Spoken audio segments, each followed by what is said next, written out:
Good evening, everyone. At approximately 11:23 this morning, officers responded to the parking lot at Creekside Park on East 6th Avenue regarding a shooting. Officers located an adult male and an adult female, both of which were victims of gunshot wounds to the upper body. Both were transported to a local hospital with non-life-threatening injuries. With the help of citizens, officers located the suspect in a nearby trailer park at the 700 block of Muldoon Road. The adult male suspect fired at police, striking one police officer in the lower leg. That officer was transported to a local hospital with non-life-threatening injuries. The officer's family has been contacted. Anchorage Police Department SWAT, the Alaska State Troopers South Central SWAT, and the Alaska Department of Public Safety Helicopter Helo 3 are all assisting in the investigation. At this time, the suspect has not been apprehended. He is still barricaded inside of a trailer. Law enforcement will continue to work the scene until he's taken into custody. APD police officers assigned to the school resource unit have worked with the Anchorage School District in the area to contact the affected schools. Those schools include Bartlett High School, Creekside Elementary, and Muldoon Elementary. And I will pass it over to Anchorage School District. Ms. Strumpler. Thank you. All right, good evening, everyone. My name is Kirsten Johnson-Strumpler. I'm the Deputy Chief of Schools for the Anchorage School District.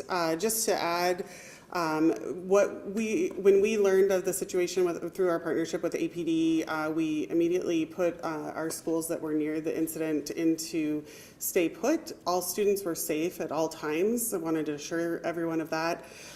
When it became apparent that the situation was going to last longer than the school release time, we notified families that were affected at Creekside Elementary and Muldoon Elementary that they would need to come to the school and pick up their students so that they would be safe and not walking in the neighborhood. That the situation continued, and so we made similar requests of parents that were affected at Begich and Bartlett High School, and at this time very few students are left at school because most parents have picked their students up. For students that are remaining at school, they are with school staff. They continue to be safe, housed at each school, and we're asking that if your student is still at school that you come and pick them up for the evening at this time. Before I take any questions, I also want to let the public know that no shots were fired by officers involved in this particular incident, and remind everybody that we do have a lot of officers on scene, so there will be some congestion in the area as we continue to work this investigation. I'll take any questions. Yes, Tess. What sparked the initial shooting? The initial shooting earlier in the morning.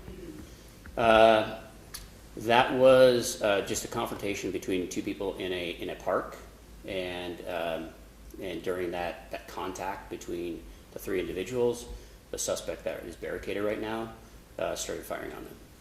Do you know what the relationship was between them, if any? Between the two victims and the suspect, no relationship. Was APD wearing body-worn cameras at the time of the response? They are assigned to be wearing body-worn cameras at the time of the incident, yes.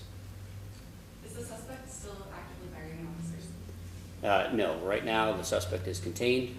We're actively using our SWAT team to extract the suspect, and there has been no gunfire exchanged in the last hour and a half. What is your recommendation for people in the area?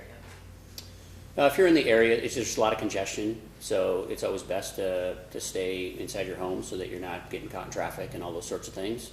I'll reiterate again that we have the suspect contained into an area, and so the concern of someone that was involved in the shooting being out is not a concern because we do actively have them contained. APD usually notifies of like SWAT situations, SWAT standoffs. This alert came out just as an assault investigation only through the Facebook initially. Can you discuss how APD chose to disseminate that information and why it didn't warrant a SWAT situation and when it came out immediately? So initially when we responded with some SWAT operators, it was not the full SWAT call out. That's typical that you get the notification, and as the incident unfolded is when it expanded to a full size SWAT operation in conjunction with the Alaska State Troopers. Question for ASD, do you foresee any effect on school tomorrow? Yeah, great question. Right now, we're still working in collaboration with APD. There's no indication that school would be delayed tomorrow at this time. However, if it is, we will be in direct contact with parents and with the media and public so that we can get that message out early in the morning. It sounded like there were like less lethal rounds being fired maybe at the scene. Could you talk about any other less lethal methods that SWAT team is using currently?